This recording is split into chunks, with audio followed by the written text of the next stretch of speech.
I got a message yesterday from a gentleman that I had spoken to on the phone regarding training.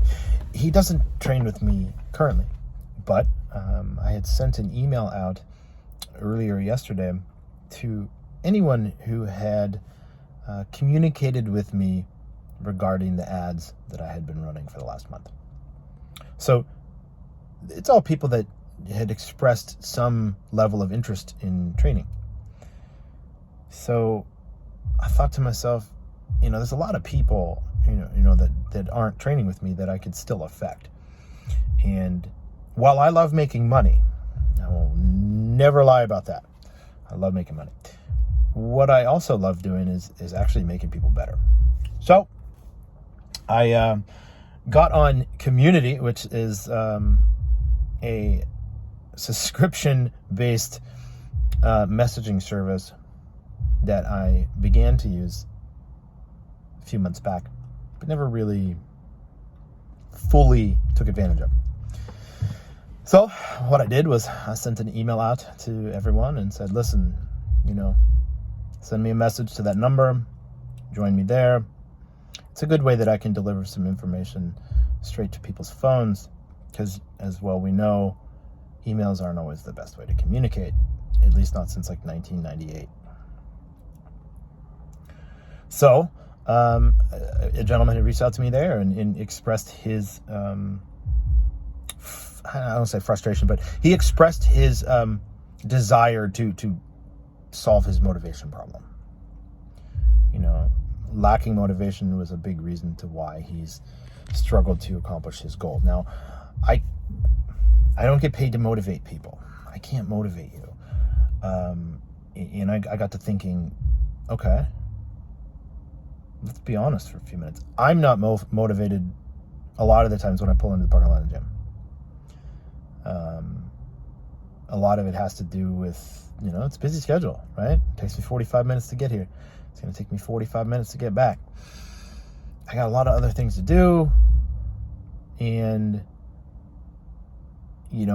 time that I'm spending on me, I'm taking away from spending doing my job or, spending with other people. So a lot of that weighs pretty heavily on my mind. So I sit in the parking lot and I'm like, how do you psych yourself up?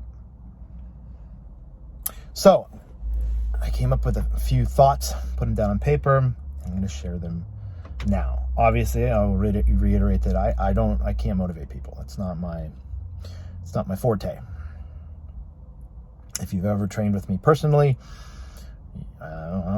you'll back me up on that one. I'm not the most gentle in my approach, but then again, it's the real world.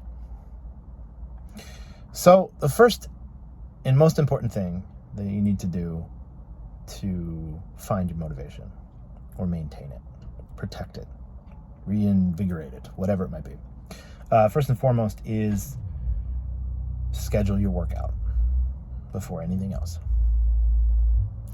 Whether it's training in the gym, whether it's cardio, whether it's a run or a bike outside, whether it's a massage or your chiropractic care, schedule your time first. That's before you fill it with other things. And yes, that is selfish. No, I don't care. Why? Because when you're selfish about it and you take care of your needs first, or you schedule it first as though it's the most important, it will positively affect all of the other things in your life because you're taking care of yourself, which is awesome, which is a big problem that I have. What else could I be doing? What else should I be doing?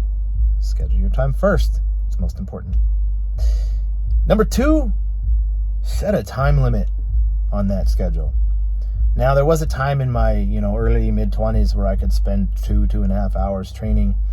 Well, I don't live that life anymore. I've got other things to do, like negotiating through, an hour and a half of traffic. So, I've been advising people for quite some time now, and I do this myself. Set a timer for 45 minutes. Take off to touchdown. The minute you walk in the gym, set that timer. It's game time. Be focused, because when that 45 minutes is up, you got to go. Come hell or high water, you're done. So finish your workout, or you're going to have to leave without finishing your workout. That's happened to me. I saw someone last week that I hadn't seen in a while. We ended up bullshitting about deadlifts. Guess what happened? I didn't finish my workout, which means I got to go back another day. Live by the rules. Number 3, plan your time. So not only do you schedule it, not only do you plan it for 45 minutes, but you have to allocate that time. That 45 minutes has to be focused. Your exercises, your sets, your reps, your warm-up, plan it out. Don't go into the gym without a plan, because you'll flounder. You go to the things you're familiar with, the things you're comfortable with. You'll go to the things that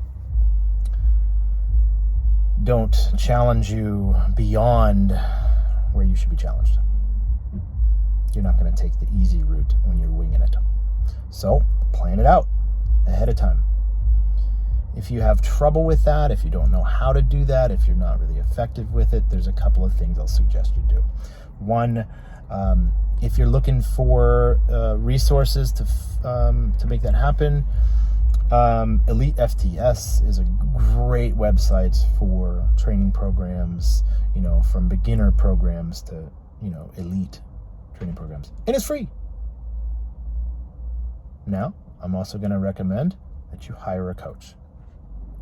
The best way to ensure your results will actually happen is to have a coach guiding you the whole way. It takes the guesswork out of things. I have 2 coaches that I work with, and I've been a trainer and a coach for 20 years of my life. So, that being said, listen to my advice on that one. I'm not saying you have to hire me. I would like you to, sure, maybe. I might not like you. If we like each other, hire me. Yeah, shameless plug. But find a coach, at least for a while, to understand, how to modify your workouts and improve them, and what cues to look for in the technical components of each lift. So, backing it up. Number 1, schedule your time. Number 2, schedule a time limit. It's a time window that you're in the gym, no more, no less. Number 3, have a plan for that time. And the 4th, and this one, I made a video about this the other day and sent it to all of my clients, is your mental game, your mindset. Spend some time before you go into the gym. That's what I'm doing right now, once I'm done with this video. Get your mind right. Listen to some music. Go through your workout. Focus your energy on what you're about to do, not what you have to do after or what is stressing you out in the parking lot. Leave your bullshit in the parking lot. It does not belong in the gym. I definitely don't want it in your session if you're training with me, and I certainly don't want it for you. So visualize every set, every rep, every setup, every bit of execution, the entire workout. Run through it, rehearse it again and again and again, and then you're going to go into the gym and it's going to happen. What you rehearse and what you repeat in your mind is what will become reality, good or bad. So, 4 tips. I can't motivate you. That's how you motivate yourself. Have a great day.